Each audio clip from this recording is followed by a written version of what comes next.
Hey, today I want to talk about something that might seem a bit unusual, but trust me, it's really interesting and relevant. Handling salmon. It's something many of us do every day, whether it's at the supermarket, at a restaurant, or even at home when we're cooking up a nice piece of fish for dinner. But have you ever stopped to think about the implications of handling salmon? Specifically, could handling salmon actually be illegal under the 1986 Salmon Act? Join me as I dive into thoughts about the 1986 Salmon Act and see if I can handle salmon without getting into sneaky, illegal territory.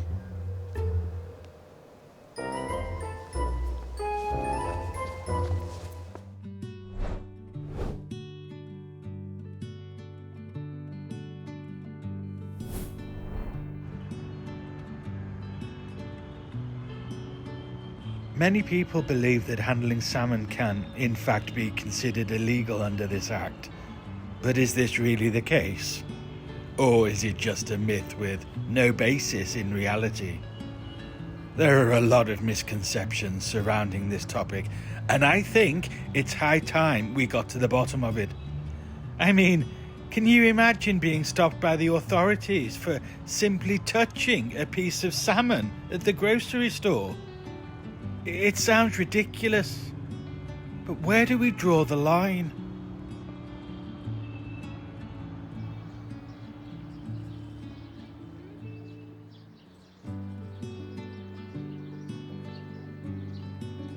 Some people argue that even the slightest contact with salmon could be seen as interfering with its natural habitat and therefore be considered illegal.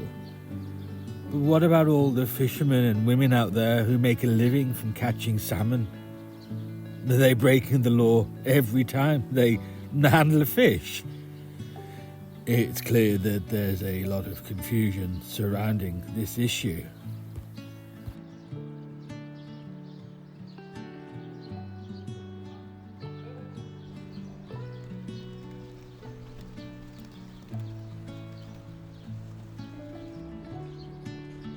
The Act itself is quite complex and there are many different factors to consider.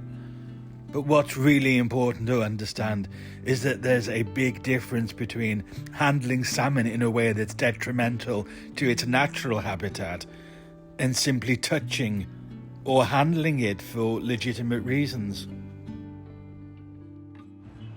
The Salmon Act 1986.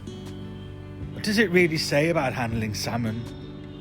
The Act was introduced as a way to conserve and protect salmon stocks, which were declining rapidly at the time. It set out a number of key provisions to regulate the fishing industry and prevent overfishing. But what about handling salmon outside of the fishing industry? Does the Act apply to everyday people, like me? The Act prohibits any actions that could harm or interfere with salmon or their habitats. But what constitutes harm or interference?